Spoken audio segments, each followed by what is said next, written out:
Ang nakabibinging tunog ng mga preno.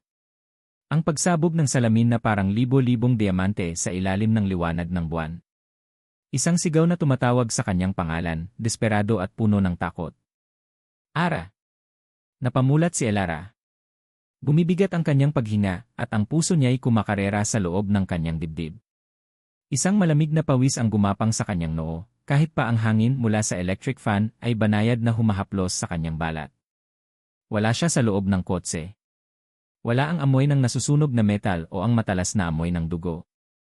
Nasa loob siya ng kanyang maliit na flower shop, ang ihiyas, napapaligiran ng matamis na halimuyak ng mga rosas at lilies. Ligtas siya. Ngunit ang alaala, ang anino ng kahapon, ay laging naroon, nag-aabang sa mga sandali ng katahimikan para muling manariwa. Mommy! Are you okay po? Isang maliit na boses ang pumutol sa kanyang pag-isip.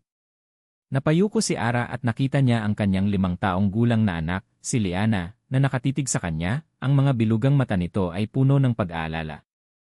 Sa isang kamay nito ay hawak ang isang dilaw na krayon, at sa kabila naman ay isang papel na may guhit ng isang bahay, isang araw, at 2 stick figures na magkahawak kamay. Isang ina at isang anak. Agad na pinilit ni Ara na ngumiti. Ang ngiting ito ang naging kalasag niya sa loob ng 5 taon. Okay lang si Mommy, anak, malambing niyang sabi, habang inaabot ang kamay para ayusin ang buhok ni Liana. May naalala lang. Halika rito sa akin. Mabilis na lumapit si Liana at yumakap sa mga binti ng ina. Ibinabaon ni Ara ang kanyang mukha sa mabangong buhok ng anak, nilalasap ang init at bigat ng maliit na katawan nito. Si Liana. Ang kanyang anghel. Ang kanyang dahilan para bumangon tuwing umaga at harapin ang mundong minsan nang sumira sa kanya. 5 taon na ang nakalipas. 5 taon mula ng gabi na yon, ang gabi kung saan nawala sa kanya ang lahat. Ang kanyang mga magulang. Ang kanyang hindi pa naisisilang na anak. At ang kanyang tiwala sa 2 taong pinakamalapit sa kanyang puso. Ang kanyang asawa, si Marco. At ang kanyang best friend, si Katrina. Napapikit si Ara, pilit na iwinawaksi ang mga mukha nila sa kanyang isipan. Tapos na yon. Nakabangon na siya. Itinayo niya ang flower shop na ito mula sa wala. Pinalaki niya si Liana ng mag-isa. Malakas na siya. Paulit-ulit niyang sinasabi iyon sa sarili, na para bang isang dasal na kapag inulit-ulit ay magkakaroon ng katotohanan. Biglang tumunog ang kanyang cellphone sa ibabaw ng mesa. Ang tunog nito ay tila isang alarma na gumising sa kanya mula sa panandaliang kapayapaan. Tiningnan niya ang screen. Reyes Legacy Holdings. Napatigil ang kanyang paghinga. Ang pangalan pa lang ay sapat na para magbalik ang pait sa kanyang dila. Ang kumpanyang ipinundar ng kanyang mga magulang. Ang kumpanyang dapat ay sa kanya. Ang kumpanya ngayon ay nasa mga kamay na ni Marco at Katrina. Pinindot niya ang answer button, ang kanyang kamay ay bahagyang nanginginig. Hello. Good morning, is this Emma Elara Reyes? Isang boses ng babae ang sumagot, formal at walang emosyon. Speaking. This is from the office of our Marco Sandoval, CEO of Reyes Legacy Holdings. I am calling to formally invite you to the company's 25-year anniversary celebration this Saturday. Sir Marco and Ma'am Katrina thought it would be fitting for you to be there, as the daughter of the original founder. Sir Marco. Ma'am Katrina. Ang mga pangalan ay parang mga karayom na tumutusok sa kanyang pandinig. Ang lakas ng loob nila. Matapos ang lahat, may lakas pa rin silang loob na anyayahan siya na para bang isa lamang siyang ordinaryong bisita sa sarili niyang pamana. Naramdaman ni Ara ang pag-init ng kanyang pisngi. I'll check in my schedule, sagot niya, sinisikap na panatilihing kalmado ang kanyang boses. Thank you for the call. Mabilis niyang ibinaba ang telepono bago pa man may masabi siyang hindi dapat. Napahawak siya sa gilid ng mesa, ang kanyang mga daliri ay namumuti sa higpit ng kapit. Ang selebrasyon. Isang selebrasyon para sa tagumpay na itinayo sa ibabaw ng kanyang mga luha at pagdurusa. Isang paalala na habang siya ay nagpupumilit na mabuhay, sila naman ay nagpapakasasa sa buhay na dapat ay para sa kanya. Kinagabihan, hindi mapakali si Ara. Matapos niyang patulugin si Liana, umakyat siya sa maliit na attic ng kanilang bahay. Ang tawag kanina ay nag-iwan ng isang pakiramdam na hindi niya maipaliwanag, isang pangangailangan na kumonekta sa nakaraan, nabalikan ang mga bagay na matagal na niyang pilit kinakalimutan. Binuksan niya ang isang lumang bowl na gawa sa kahoy, at ang amoy ng alikabok at mga lumang papel ay sumalubong sa kanya. Naroon ang mga gamit ng kanyang mga magulang. Mga lumang litrato, mga sulat, mga alaala ng isang masayang buhay na biglang nagwakas. Habang isa-isa niyang tinitingnan ang mga ito, isang maliit at itim na planner ang nakaagaw ng kanyang pansin. Planner ng kanyang ama. Ang kanyang ama ay isang metikulosong tao, lahat ng bagay ay nakasulat, lahat ng resibo ay nakatago. Binuklat niya ang mga pahina. Mga meeting, mga appointment, mga paalala. Hanggang sa isang nakatuping papel ang nahulog mula sa pagitan ng mga pahina. Pinulot niya ito. Isa itong resibo. Kupas na ang tinta, ngunit malinaw pa rin ang mga detalye. Galing ito sa isang auto shop na hindi pamilyar sa kanya, Bayside Auto Repair. Hindi ito ang auto shop na palaging pinupuntahan ng kanyang ama. Ang nakasulat na serbisyo, brake system check and repair. At ang petsa. Naramdaman ni Ara na nanlamig ang buo niyang katawan. Ang petsa sa resibo ay isang araw bago ang aksidente. Bakit? Bakit pupunta ang kanyang ama sa isang hindi kilalang auto shop para sa isang napaka-critical na serbisyo? At bakit niya itinago ang resibo sa loob ng kanyang planner, na para bang ayaw niyang may makakita? Hindi ito tama. May mali. Ang puso niya ay muling nagsimulang tumibok ng mabilis, ngunit sa pagkakataong ito, hindi dahil sa alaala ng takot. Ito ay dahil sa isang bagong damdamin na gumagapang sa kanyang sistema, isang pagdududa. Isang nakakakilabot na hinala. Nanginginig ang mga kamay, kinuha niya ang kanyang cellphone. Itinipan niya ang numero ng telepono na nakasulat sa resibo. Bawat pindot sa screen ay tila isang dagundong sa katahimikan ng gabi. Itinapat niya ang telepono sa kanyang tainga. Nagring ito. Minsan. 2 beses. Pagkatapos may sumagot. Isang magaspang na boses ng lalaki. Hello. Huminga ng malalim si Ara, pinipilit na patatagin ang kanyang boses. Hello, sir. Tumatawag po ako para magtanong tungkol sa isang serbisyo ninyo 5 taon na ang nakalipas. Para po sa isang kotseng pag-aari ni M. Ricardo Reyes. Katahimikan sa kabilang linya. Isang matagal na segundo ng katahimikan na sinundan ng isang biglaang paghinga na parabang nagulat ang kausap niya. Pagkatapos ang tunog ng pagbaba ng telepono. Click! Nakatitig si Ara sa kanyang cellphone sa screen na nagsasabing call ended. Ang biglaang pagputol ng linya ay mas malakas pa kaysa sa anumang sigaw. Iyon ay isang kumpirmasyon. Isang pag-amin na mayroong itinatago. At sa sandaling iyon, alam ni Elara na ang anino ng kanyang kahapon ay hindi lamang isang alaala. Ito ay isang misteryo na kailangan niyang buksan. Walang tulog ang lumipas na gabi para kay Ara. Ang biglaang pagbaba ng telepono ay umalingaw-ngaw sa kanyang isipan, mas malakas kaysa sa anumang sagot na maaari niyang matanggap. Hindi na ito isang simpleng alaala ng isang trahedya. Ito ay isang sugat na muling binuksan, at sa pagkakataong ito, may lason na gumagapang mula rito. Kailangan niya ng tulong. Alam niyang hindi niya ito kayang gawin mag-isa. Ngunit sino ang maaari niyang pagkatiwalaan? Ang mga dating kaibigan ng kanyang pamilya ay matagal nang naging tapat sa kumpanya, at ang pagiging tapat sa kumpanya ngayon ay nangangahulugang pagiging tapat kina Marco at Katrina. Isang pangalan ang pumasok sa kanyang isip. Isang pangalan na matagal na niyang hindi nabibigkas, ngunit nagdudulot ng pakiramdam ng kaligtasan. Matthew De Leon. Theo. Isang kaibigan mula sa kolehiyo. Hindi sila naging sobrang malapit, ngunit sapat para malaman niyang si Theo ay isang taong may prinsipyo. Ngayon, isa na siyang respetadong financial consultant. Matalino, mahinahon, at higit sa lahat, nasa labas ng mundong ginagalawan ni Marco at Katrina. Nagtipa siya ng mensahe. Theo, si Ara to, pwede ba tayong mag-usap? It's about Noy Parents Company. Ang sagot ay mabilis na dumating. Ara. Of course. Name the time and place. Kinabukasan, sa isang maliit na coffee shop sa Quezon City, malayo sa mga matatayog na gusali ng Makati, nagkita sila. Naunang dumating si Theo, at nang pumasok si Ara, agad itong tumayo at magalang nang umiti. Ara. It's been a long time, sabi niya, ang boses ay kalmado at magalang. You look good. Umiti si Ara, isang pilit na ngiti. Salamat, Theo. Ikaw din. Naupo sila.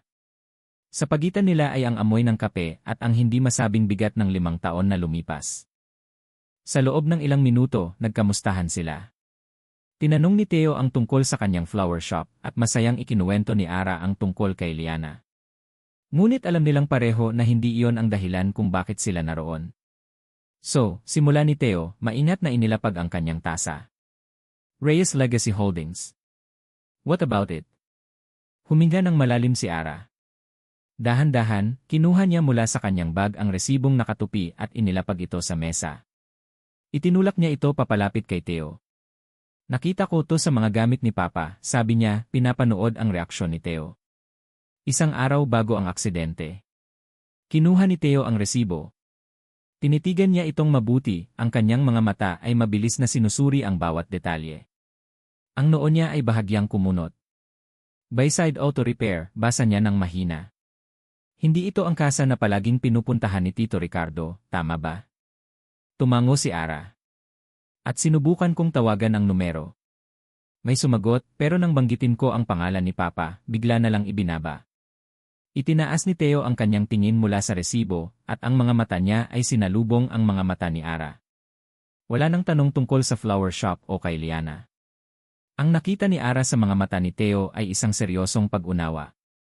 Anong gusto mong gawin, Ara? Tanong niya, direkta at walang paligoy-ligoy. Naramdaman ni Ara ang pagbuo ng isang bukol sa kanyang lalamunan. Gusto kong malaman ang totoo, Theo. Kahit ano pa man yon. Hindi ako makapaniwala na simpleng aksidente lang ang lahat. Tumango si Theo, na para bang inaasahan na niya ang sagot na yon. Isinilid niya ang resibo sa kanyang bulsa. Okay. I'll help you. I'll make some quiet inquiries. Titignan ko kung sino ang may-ari ng auto shop na to at kung nasaan na sila ngayon. Isang bigat ang tila nabunot sa dibdib ni Ara. Sa unang pagkakataon sa loob ng maraming araw, nakaramdam siya ng isang maliit na sinag ng pag-asa. Salamat, Theo. Hindi mo alam kung gaano kalaking bagay ito sa akin. Walang anuman, Ara. Para na rin sa kapayapaan ng isip ni na Tito at Tita. Pag-uwi ni Ara sa kanyang shop, nakita niya sa ibabaw ng mesa ang isang business magazine na iniwan ng isang customer. At sa pabalat nito, naroon sila. Si Marco, nakangiti ng malapad, ang kanyang braso ay nakaakbay sa baywang ng babaeng katabi niya. Ang postura ng isang matagumpay na si. At sa kanyang tabi, si Katrina, nakakapit sa braso ni Marco, ang kanyang ngiti ay matamis ngunit sa paningin ni Ara, mayroong matalas na kislap ng pag-aari sa kanyang mga mata. Naalala ni Ara kung paano ganoon palagi tumingin si Kat kay Marco noon pa man, kahit noong sila pa ni Ara ang magkasama. Ang headline, Legacy Reborn, Marco Sandoval and Katrina Alfaro on Reyes Legacy Silver Anniversary. Naramdaman ni Ara ang pagbalik ng pait. Isang legasyang muling isinilang mula sa abo ng kanyang pamilya. Binasa niya ang isang bahagi ng artikulo. Nina Alfaro, who was a very close friend to the late founder's daughter, Elara Reyes, expressed her excitement for the upcoming celebration. We want to honor the past while bravely moving towards the future, she said, with Emma Sandoval nodding in agreement. Close friend. Ang mga salita ay parang lason. Ibinagsak ni Ara ang magazine. Ang selebrasyon. Ang imbitasyon. Ito na marahil ang pagkakataon.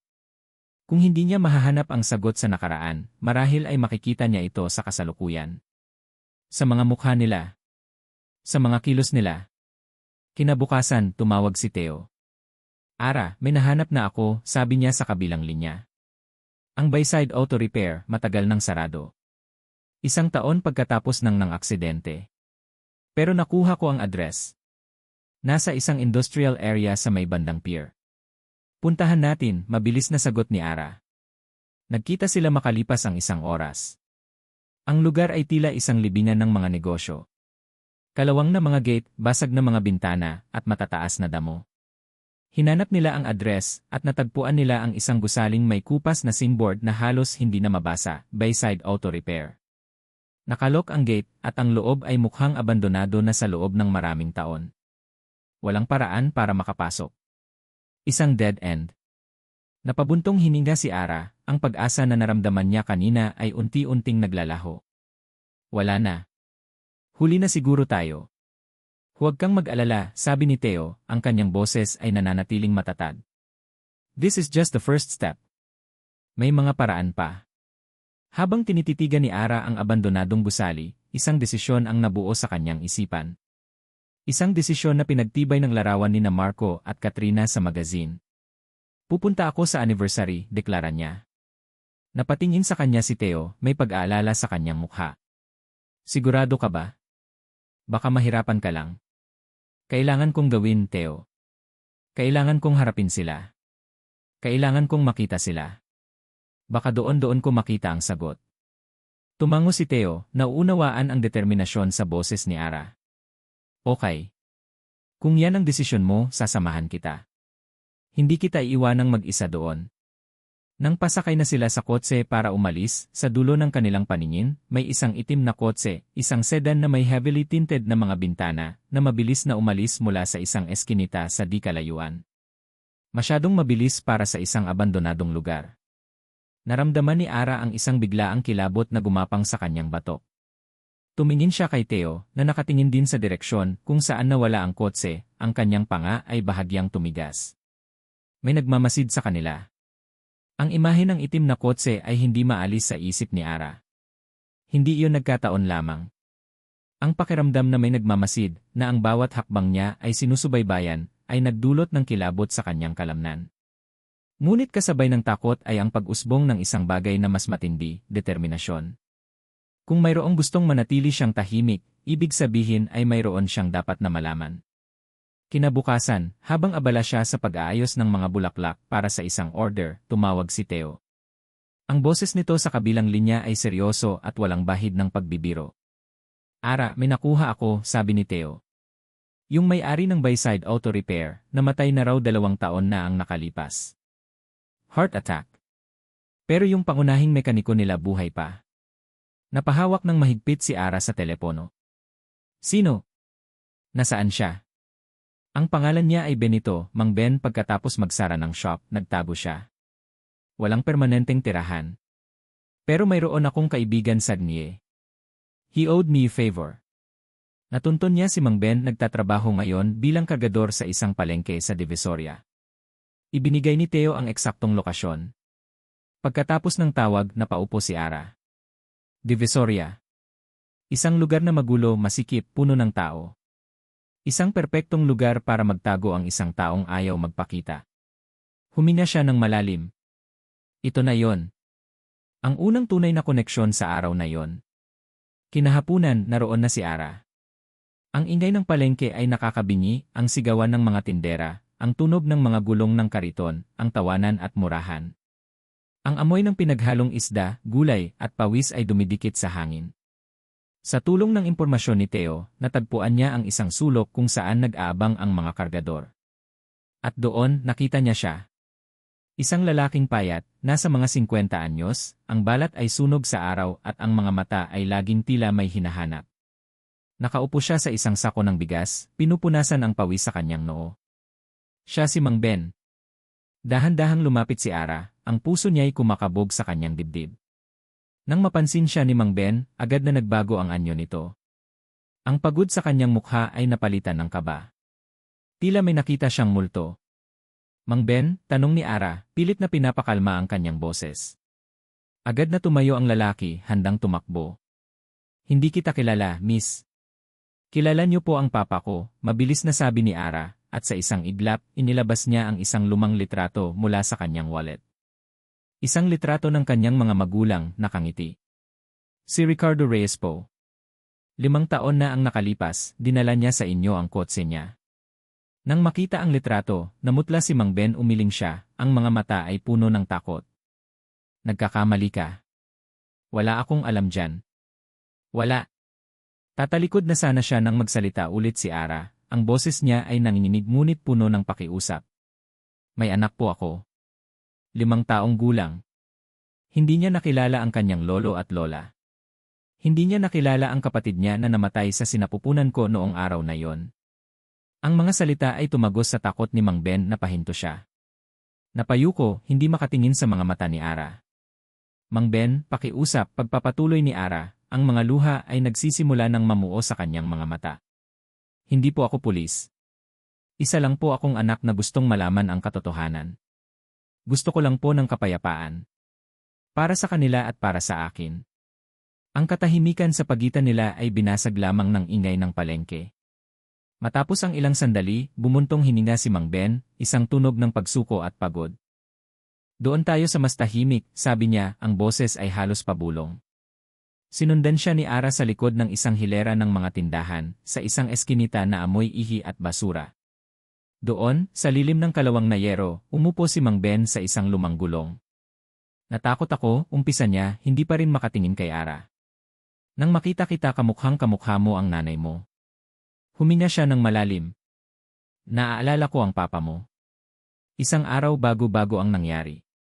Pero hindi niya dinala sa akin ang kotse. Ako ang pinapunta. Naramdaman ni Ara ang panlalamig ng kanyang mga kamay. Pinapunta. Sino? Isang babae, sagot ni Mang Ben, isang babae ang tumawag sa akin. Nag-alok ng malaking halaga. Kailangan ko ng pera noon, miss. May sakit ang asawa ko. Sabi niya, pumunta lang ako sa isang parking lot. May kotseng naghihintay. Ang kailangan ko lang gawin ay sirain ang preno. Sabihin na inayos ko pero ang totoo, sinira ko. Isang flashback ang bumalik sa isipan ni Mang Ben, at ang takot sa kanyang mukha ay naging mas malinaw. Hindi ko nakita ang mukha niya nang magkita kami para sa bayad. Nakasuot siya ng sunglasses at may bandana na nakatakip sa kalahati ng kanyang mukha. Napahigpit ang kamao ni Ara sa kanyang tagiliran. Ang awa na nagsimulang mamuo sa kanyang dibdib ay biglang nakipagbuno sa isang malamig na galit. Ang babaeng iyon. Sino man siya, alam niya ang kanyang ginagawa. Maingat. Tuso. Hindi ko alam na ganoon ang mangyayari, miss, halos pabulong na sabi ni Mang Ben, ang kanyang mga mata ay nakatitig sa maruming semento. Sabi niya, pananakot lang. Para hindi makapunta sa isang importanteng meeting ang may-ari. Pera lang ang nasa isip ko noon. Pera para sa gamot ng asawa ko. Patawarin mo ako, miss.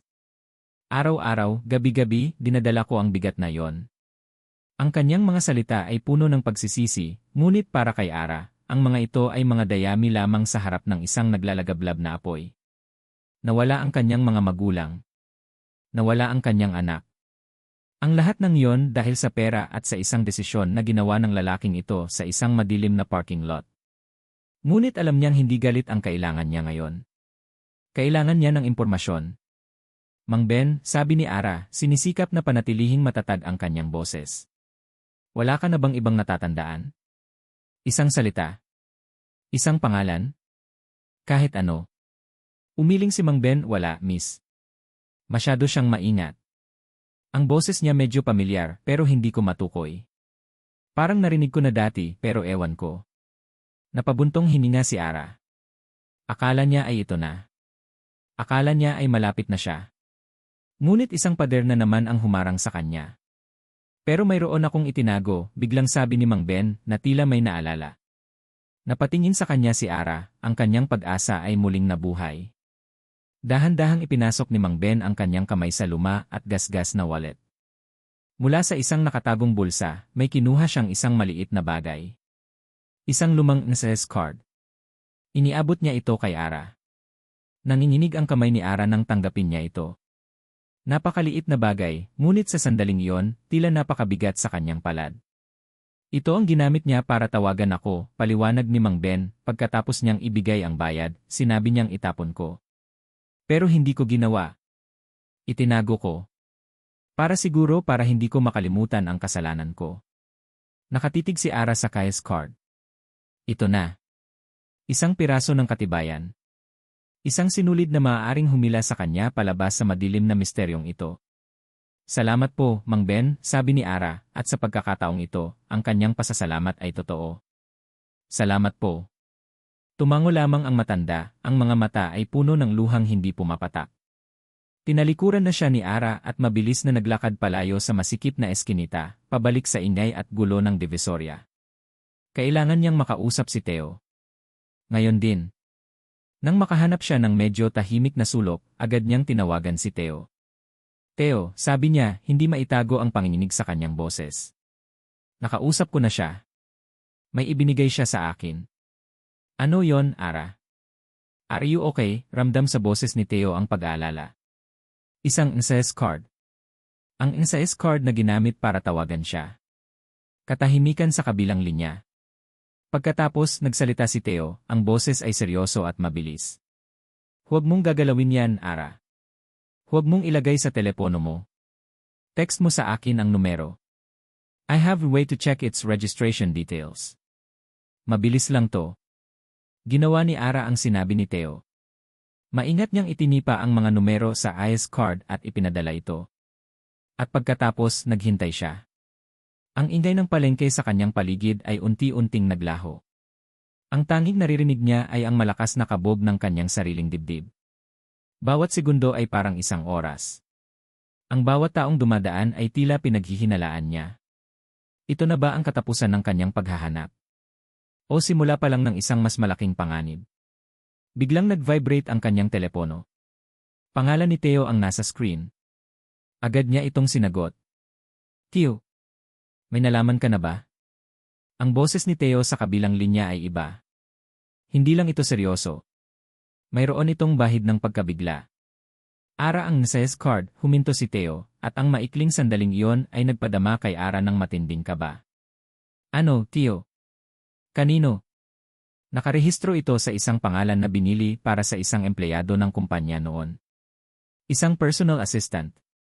Napahawak si Ara sa pader para suportahan ang sarili. Isang personal assistant. Ang pangalan ng assistant, Ara, pagpapatuloy ni Theo, ang kanyang boses ay tila isang hatol. Ay Katrina Alfaro. Ang pangalan ay parang lason na dahan-dahang gumapang sa ugat ni Ara. Katrina Alfaro. Ang ingay ng divisorya ay biglang nawala. Ang mundo ay tila huminto sa pag-ikot. Nabitawan niya ang cellphone at bumagsak ito sa kanyang paanan, ngunit hindi niya ito pinansin. Ang tanging naririnig niya ay ang pangalan na paulit-ulit na umuulit sa kanyang isipan, bawat ulit ay mas masakit kaysa sa nauna. Ang kanyang matalik na kaibigan. Ang kanyang naging karamay sa lahat ng bagay. Ang ninang ni Liana. Ang babaeng yakap niya habang umiiyak sa burol ng kanyang mga magulang. Ang babaeng umagaw sa kanyang asawa. At ngayon ang babaeng pumatay sa kanyang mga magulang. Isang matinding galit, mas malamig at mas matalim kaysa sa kahit anong naramdaman niya dati, ang pumalit sa kanyang pagkabigla. Pinulot niya ang cellphone at mabilis na umalis sa lugar na iyon, ang kanyang mga hakbang ay mabilis at puno ng layunin.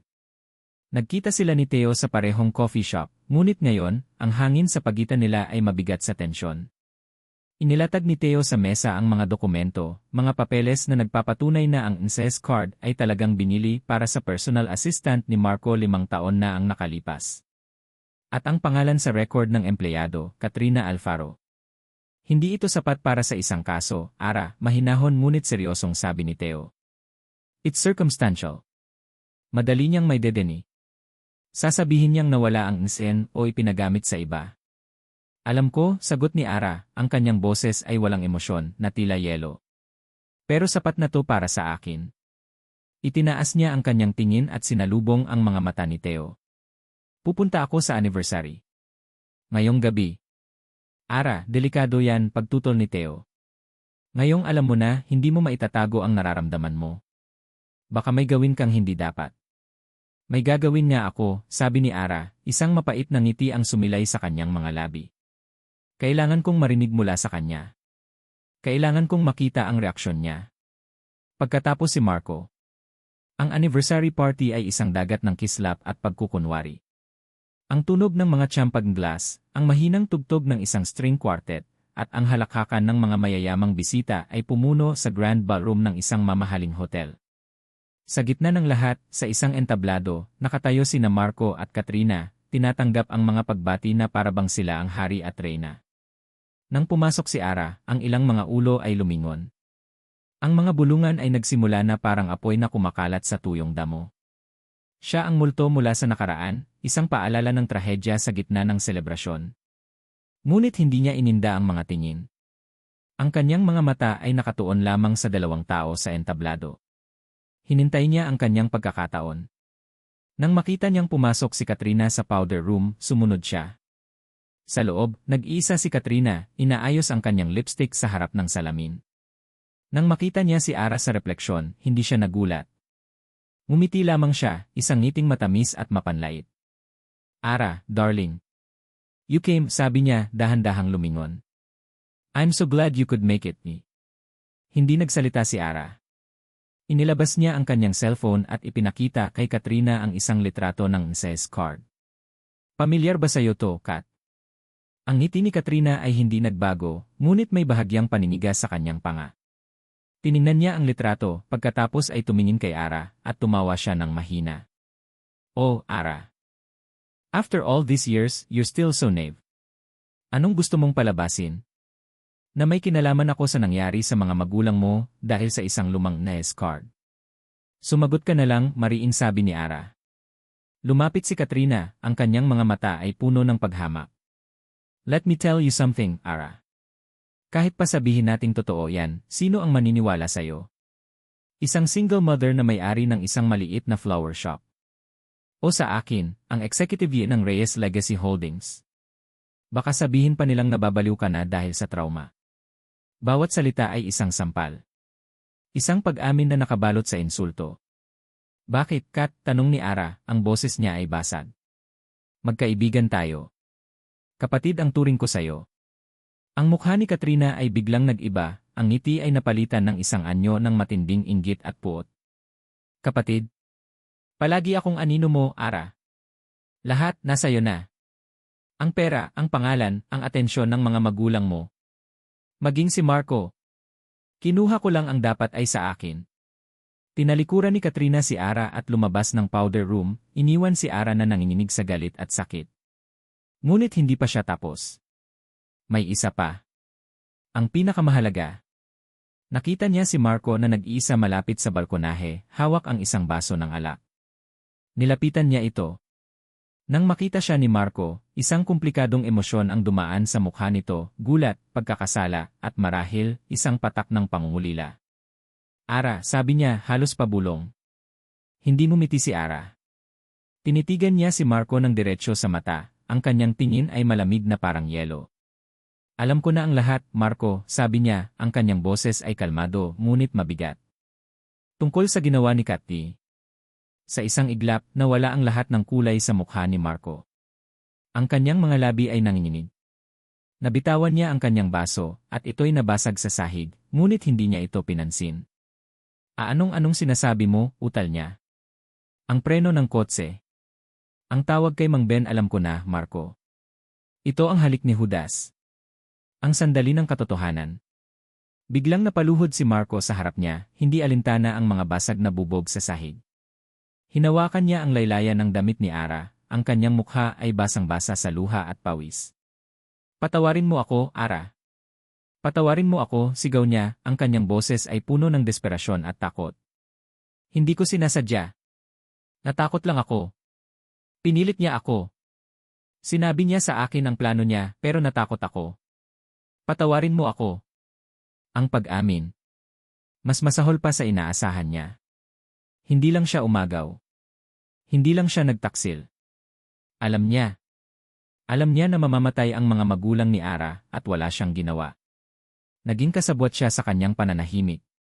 Sa sandaling iyon, ang natitirang piraso ng puso ni Ara na mayroon pang puwang para kay Marco ay nadurog at naging abo. Isang matinding puot, dalisay at nakakayanig, ang bumalot sa kanyang buong pagkatao. Patawarin, bulong ni Ara, ang kanyang boses ay nanginginig sa galit. Bago pa man siya makapagsalita ulit, isang malamig na boses ang pumutol sa lahat. Anong kaguluhan ito? Parehong napalingon sina Ara at Marco. Nakatayo roon si Katrina, ang kanyang mukha ay isang maskara ng yelo, ngunit ang kanyang mga mata ay nag-aapoy habang nakatingin sa nakaluhod na si Marco at sa basag na ekspresyon ni Ara. Narinig niya ang lahat. Dahan-dahan siyang lumapit. Walang takot. Walang pagsisisi. Tanging isang malamig at nakakakilabot na kapasyahan. Tumingin siya kay Ara, ang mga mata niya ay puno ng banta. Kung gayon, sabi ni Katrina, ang boses niya ay kasing talim ng isang patalim. Tapusin na natin ito. Ang mga salita ni Katrina ay parang isang hatol na binitiwan sa gitna ng ballroom. Ang gabi ay hindi nagtapos sa isang eskandalo. Sa halip, natapos ito sa isang nakabibinging katahimikan. Mabilis na inalalayan ng security si Marco, na tila nawala sa sarili, habang si Katrina ay nanatiling kalmado, ang kanyang mukha ay hindi mababakasan ng anumang emosyon habang bumabalik sa mga bisita na para bang walang nangyari. Umalis si Ara sa lugar na yon na parang isang kaluluwang naglalakad. Ang katotohanan ay hindi nagdulot ng kaluwagan. Nagdulot ito ng isang bigat na halos hindi niya kayang buhatin. Pareho sila. Pareho silang may sala. Ang isa ang utak, ang isa ang duwag na kasabwat. At ngayon, alam nilang alam na niya. Ang digmaan ay opisyal nang nagsimula. At hindi nagtagal, naramdaman ni Ara ang unang pagsabog. Isang umaga, tumawag ang kanyang pinakamalaking kliyente, isang hotel na regular na kumukuha sa kanya ng mga flower arrangements. Kinakansela nila ang kanilang kontrata. Walang paliwanag. Sunod-sunod, ang iba pang mga corporate clients ay tumawag din parehong dahilan. Parehong malamig na pakikitungo. Ang kanyang flower shop, ang hiyas, na itinayo niya mula sa kanyang pawis at luha, ay unti-unting namamatay. Pagkatapos, lumabas ang mga artikulo. Mga blind items sa mga tabloid, na mabilis na naging mga hayagang balita sa mga online blogs. Daughter of late tycoon, mentally unstable. Flower shop owner, hounded Ila ghosts of the past, accuses ex-husband of foul play. Inilalarawan siya bilang isang babaeng nasisiraan ng bait, isang desperadong dating asawa na hindi matanggap ang katotohanan. Ginamit nila ang kanyang trauma laban sa kanya, ginawang sandata ang kanyang kalungkutan. Bawat salita ay isang dagok sa kanyang reputasyon, sa kanyang pagkatao. Ang mga customer na dati ngumingiti sa kanya ay ngayoy tinitingnan siya na may halong awa at pagdududa. Hayaan mo na sila, Ara, sabi ni Theo sa telepono, ang boses ay puno ng galit para sa kanya. Huwag mong basahin. Mga kasinungalingan lang yan. Pero totoo sa kanila, Theo, sagot ni Ara, ang boses niya ay basag. Paano ako lalaban? Nasa kanila ang pera, ang kapangyarihan. Kaya nilang bilhin ang kahit anong kwento. Anong mayroon ako? Nasa'yo ako, mabilis na sagot ni Theo. Hindi kita iiwan, Ara. Ngunit ang mga salita ni Theo, kahit gaano pa katotoo, ay tila isang maliit na kandila sa gitna ng isang paparating na bagyo. Natatakot si Ara, hindi para sa kanyang sarili, kundi para kay Theo.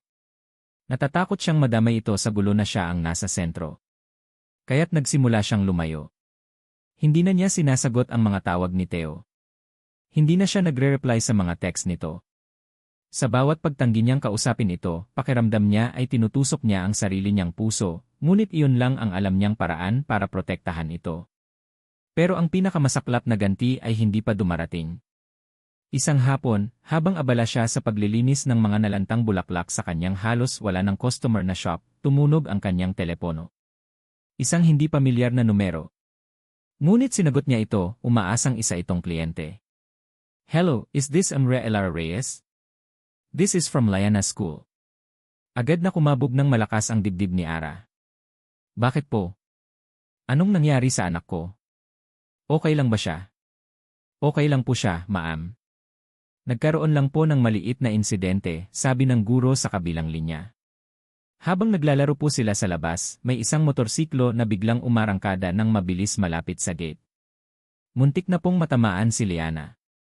Mabuti na lang at nahila siya agad ng isang school guard. Walang galos, ma'am. Natakot lang po talaga ang bata. Nabitawan ni Ara ang hawak niyang gunting. Ang kanyang mga binti ay nanghina at napakapit siya sa mesa para hindi matumba. Hindi. Hindi si Liana. Huwag ang anak niya. Mabilis siyang nagpunta sa eskwelahan. Nakita niya si Liana sa klinik, umiiyak habang yakap-yakap ng guro. Nang makita siya ng anak, tumakbo ito papunta sa kanya. Mommy! The motorcycle. It was so fast. Niyakap niya ng mahigpit si Liana. Ang kanyang buong katawan ay nanginginig sa takot at galit. Isang insidente. Hindi. Alam niyang hindi ito isang simpleng insidente.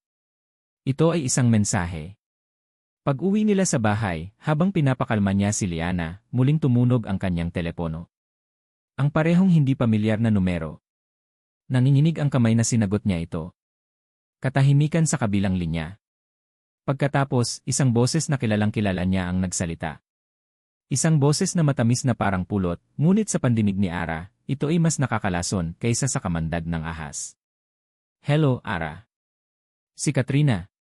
Kamusta na si Liana? Pagpapatuloy ni Katrina, ang kanyang tono ay puno ng pagkukunwaring pag-aalala. Nabalitaan ko ang nangyari. Nakakatakot, no? Ang dami talagang walang ingat na driver ngayon. Hindi makapagsalita si Ara. Ang tanging nagawa niya ay hawakan ng mas mahigpit ang telepono. Ingatan mo siya, Ara, sabi ni Katrina, at ang tamis sa kanyang boses ay biglang nawala, napalitan ng isang malamig at matalas na babala.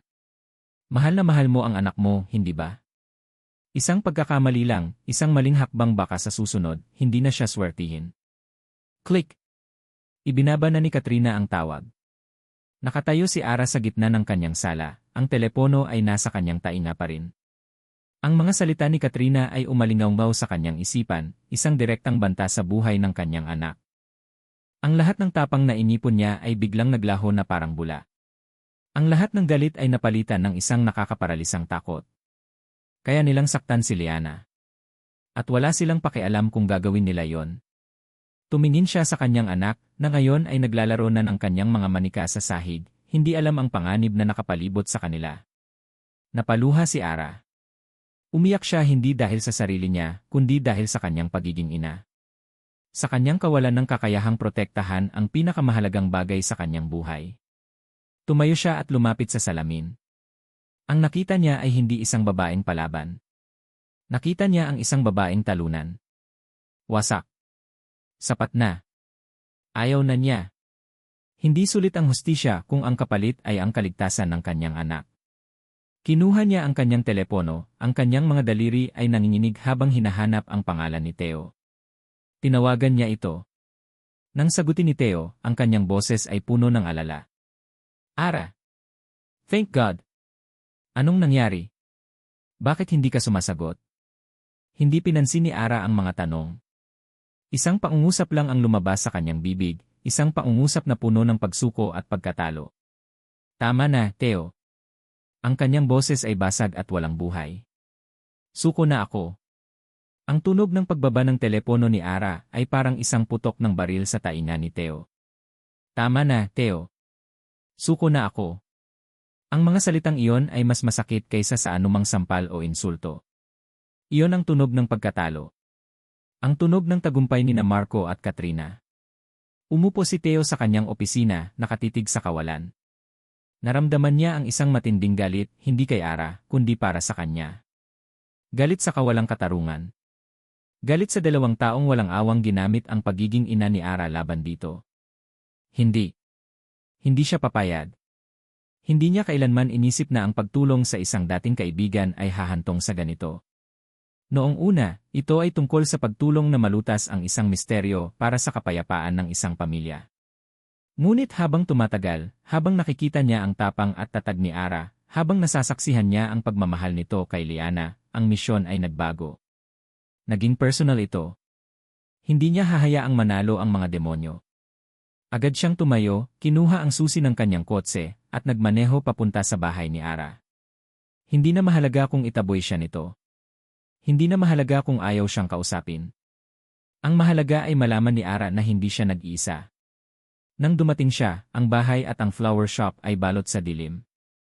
Patay ang mga ilaw na para bang sumuko na rin ang tahanan kasama ng may-ari nito. Kumatok siya. Walang sagot. Kumatok siya ulit mas malakas. Ara, si Theo to, please, buksan mo ang pinto. Ilang sandali pa, dahan-dahang bumukas ang pinto. Sa siwang, nakita niya si Ara. Ang mukha nito ay maputla, ang mga mata ay namumugto at walang buhay. Ang babaeng palaban na kaharap niya ilang araw lang ang nakalipas ay naglaho na. Umalis ka na, Theo, sabi ni Ara, ang boses ay mahina at pagod. Huwag ka nang madamay dito. Tapos na. Sinubukan nitong isara ang pinto, ngunit mabilis na iniharang ni Theo ang kanyang kamay. Hindi, mariin niyang sabi. Pumasok siya sa loob, isinara ang pinto sa likuran niya. Hinarap niya si Ara sa dilim ng sala. Hindi pa tapos. Anong hindi mo maintindihan, Theo, sumbat ni Ara, ang boses ay nagsimula ng manginig. Binantaan nila si Liana. Ang anak ko. Hahayaan ko na lang silang manalo kaysa may mangyaring masama sa kanya. Lumapit si Theo. Tinitigan niya ito ng diretsyo sa mga mata. Naiintindihan ko kung bakit ka natatakot, Ara. Naiintindihan ko, malumanay niyang sabi. Pero ang pagsuko ngayon ang maglalagay kay Liana sa mas malaking panganib. Habang buhay, hahawakan ka nila sa leg. Habang buhay, gagamitin nila ang takot mo laban sa'yo. Ito ba ang buhay na gusto mo para sa anak mo? Isang buhay kung saan ang nanay niya ay laging takot. Ang mga salita ay tumama kay Ara. Nakita ni Theo ang pagbabago sa mga mata nito mula sa kawalan ng pag-asa patungo sa isang masakit na katotohanan. Pero wala akong laban sa kanila, bulong nito. Hinawakan ni Theo ang mga balikat ni Ara. Ang kanyang hawak ay magaan ngunit matatag. Mayroon. Dahil hindi ka nag-iisa. Nandito ako. Hindi kita iiwan, Ara. Kahit itaboy mo ako. Kahit isara mo ang pinto. Mananatili ako dito. Magkasama tayo dito. Isang butil ng luha ang pumatak mula sa mata ni Ara. Ngunit hindi ito luha ng pagkatalo. Ito ay luha ng kaluwagan. Dahan-dahang inangat ni Theo ang kanyang kamay at pinunasan ang luhang iyon gamit ang kanyang hinlalaki. Sa sandaling iyon, sa gitna ng dilim, isang koneksyon ang nabuo sa pagitan nila, isang koneksyon na mas malalim pa sa pagkakaibigan o sa misyon na kanilang sinimulan. Huminga ng malalim si Ara. Isang paghinga na tila nagbigay ng bagong hangin sa kanyang mga baga. Tumango siya. Mayroon pa akong isa pang bagay, sabi ni Theo, at isang maliit na ngiti ang sumilay sa kanyang mga labi. Kinuha niya ang kanyang telepono. Habang tinataboy mo ako, hindi ako tumigil sa pagtatrabaho. Ipinaliwanag niya na ang kaibigan niyang private investigator ay nagpatuloy sa paghahanap ng impormasyon. May natagpuan itong isang dating executive assistant sa Reyes Legacy Holdings na tinanggal ni Katrina nang walang dahilan ilang buwan na ang nakalipas. Ang babae ay galit na galit kay Katrina at gustong maghiganti. May ibinigay siya sa kaibigan ko, Ara, sabi ni Theo, ang kanyang mga mata ay nagliliyab sa pananabik. Isang recording. Nanlaki ang mga mata ni Ara. Recording? Bago siya umalis, nag-iwan siya ng isang maliit na recording device sa ilalim ng mesa sa opisina ni Katrina. Nakalimutan niya ito. Pero isang araw, na-activate ito nang hindi sinasadya. At nakuha nito ang isang pag-aaway sa pagitan nina Marco at Katrina. Pinindot ni Theo ang play.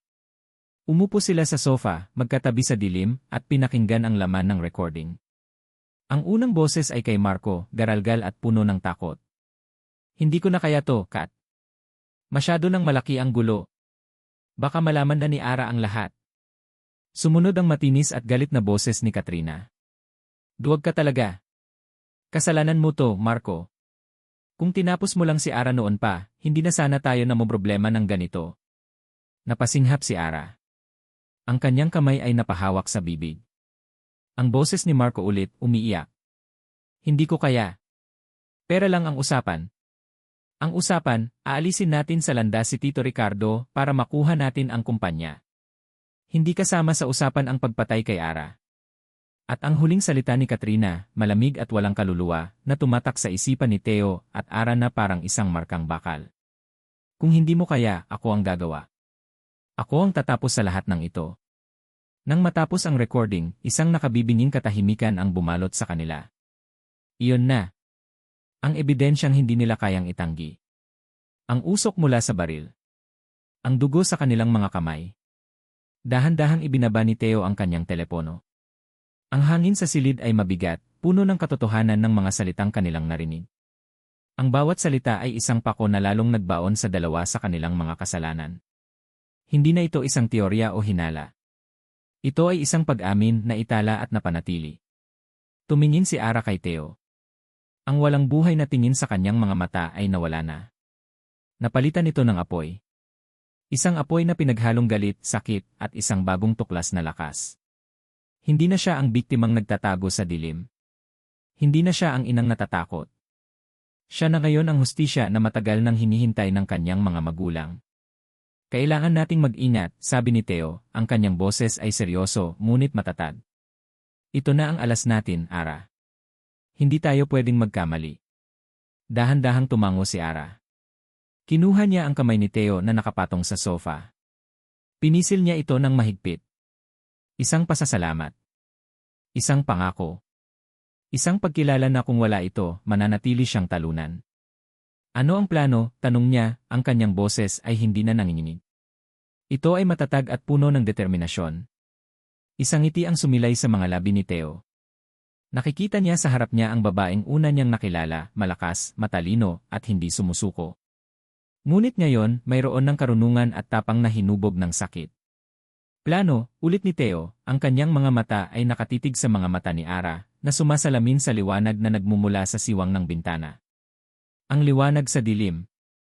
Hinawakan niya pabalik ang kamay ni Ara. Handa ka na ba, Ara? Tanong niya, ang boses ay puno ng kapangyarihan at katiyakan. Oras na para bawiin ang lahat. Ang conference room ng Reyes Legacy Holdings ay malamig at tahimik, isang malawak na espasyo na pinaghaharian ng isang mahabang lamesa na gawa sa mahogany. Ang mga nakaupo sa paligid nito ay ang mga miyembro ng board, mga lalaki at babaeng may matitigas na mukha at suot na mamahaling damit, ang kanilang mga mata ay puno ng pagtataka at bahagyang inis. Isang emergency meeting. Isang abala sa kanilang mga abalang buhay. Sa dulo ng lamesa, magkatabi sina Marco at Katrina.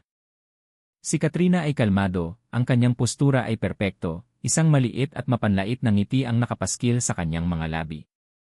Ito ay ang ngiti ng isang taong sigurado sa kanyang tagumpay. Si Marco naman ay kabaligtaran. Hindi siya mapakali sa kanyang upuan, ang kanyang noo ay pinagpapawisan, at ang kanyang mga mata ay laging gumagala, iniiwasan ang isang partikular na upuan sa kabilang dulo. Ang upuan kung saan nakaupo si Ara. Pagpasok pa lang niya kanina, naramdaman na niya ang bigat ng kanilang mga tingin. Ngunit hindi siya natinag. Ang babaeng pumasok sa silid na yon ay hindi na ang babaeng umiiyak sa gitna ng gabi. Ang kanyang suot ay isang simpleng itim na bestida, ang kanyang buhok ay nakatali ng maayos, at ang kanyang mukha ay walang emosyon. Ngunit sa ilalim ng kalmadong anyo na yon, ang kanyang puso ay dumadagundong, hindi sa takot, kundi sa isang matinding layunin. Isang matandang board member ang tumikhim, binasag ang katahimikan. Emma Reyes, you used your minority shares to call this emergency meeting. This is highly unusual. We trust you have very compelling reason. Lahat ng mata ay bumaling sa kanya. Dahan-dahang tumayo si Ara. Ang kanyang mga kamay ay nakapatong sa lamesa, matatag at hindi nanginginig. Thank you all for coming, simula niya, ang kanyang boses ay malinaw at malakas, umaalingaw sa buong silid. I called this meeting not just as a shareholder, but as a daughter. Tumingin siya sa bawat miyembro ng board, isa-isa. 5 taon na ang nakalipas, nawala sa akin ang aking mga magulang sa isang car accident.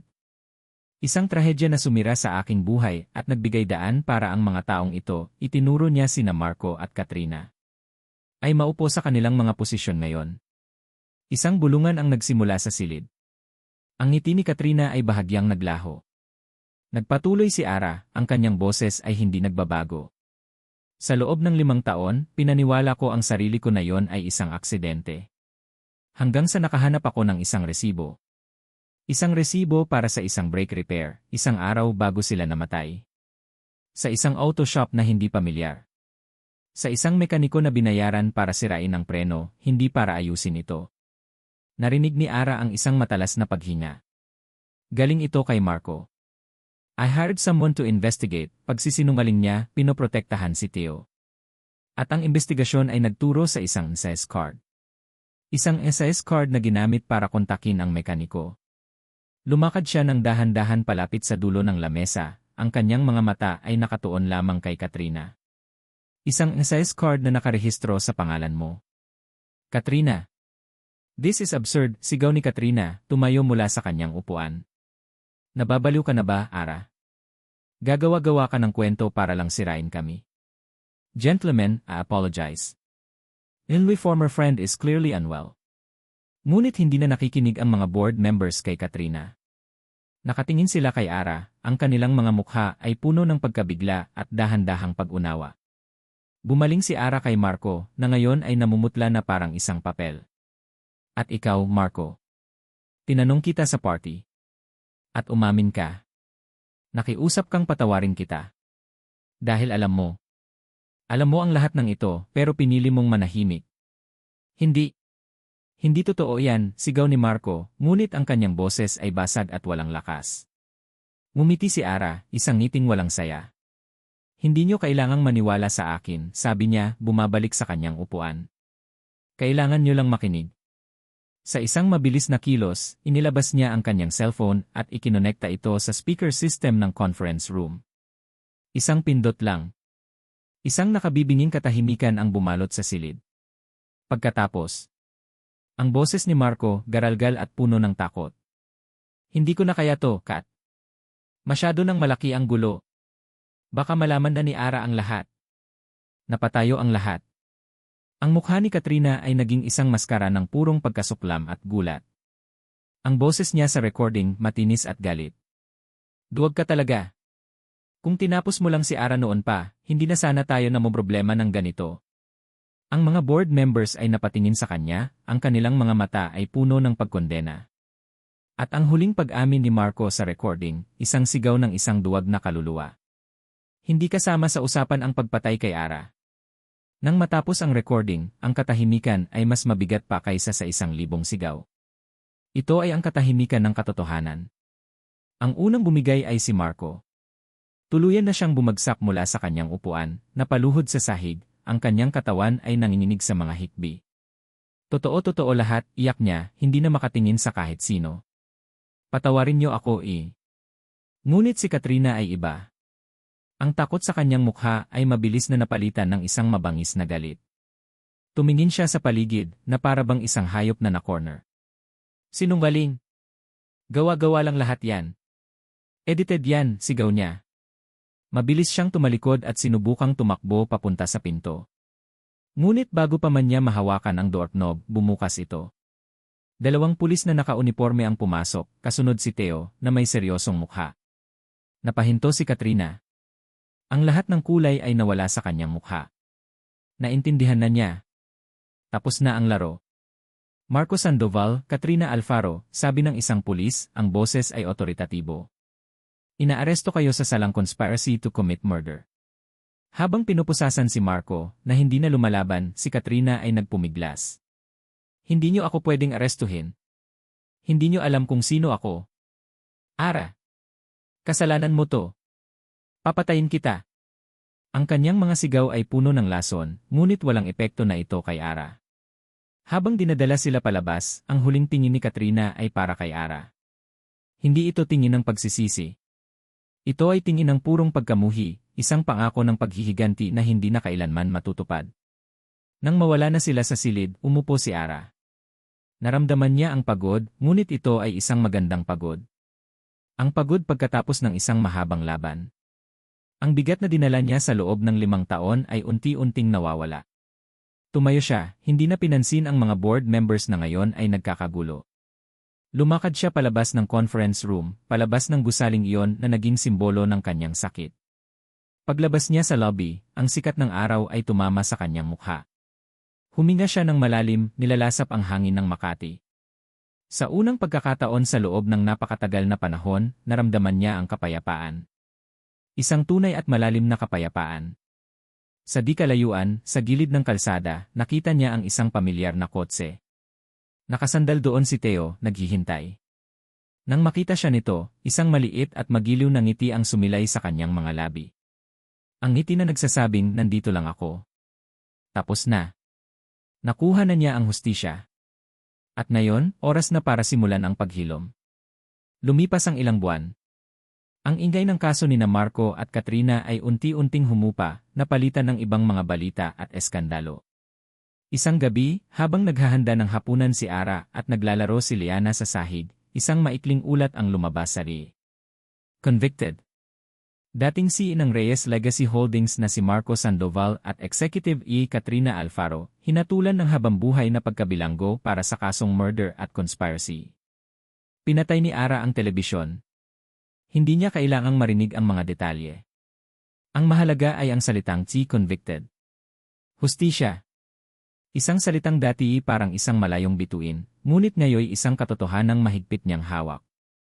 Ang Reyes Legacy Holdings ay nasa ilalim ngayon ng isang interim board, at si Ara, sa tulong ni Theo, ay dahan-dahang pinag-aralan kung paano ito muling itatayo sa pundasyon ng integridad, hindi ng kasakiman.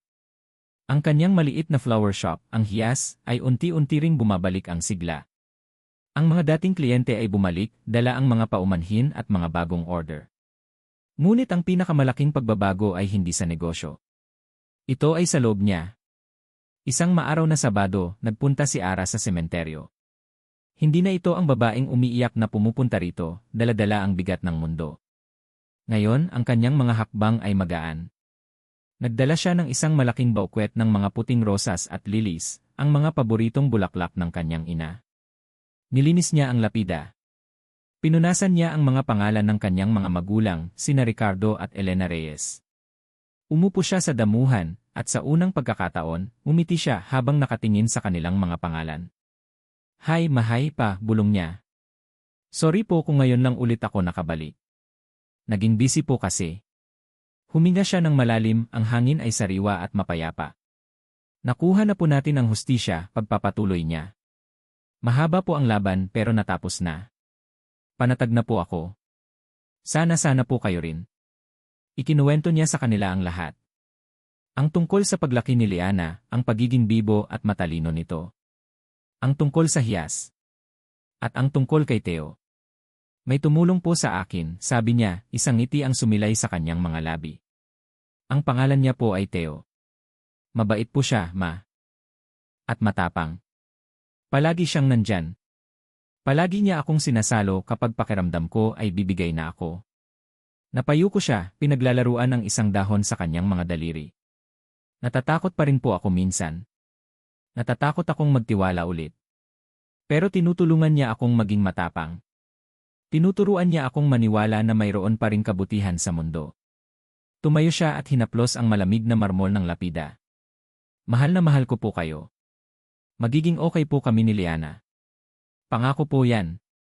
Pag-alis niya sa sementeryo, naghihintay na sa labas si Theo, kasama si Liana na kumakain ng ice cream. Ang eksena ay simple at ordinaryo, ngunit para kay Ara, ito ang pinakamagandang tanawin sa buong mundo.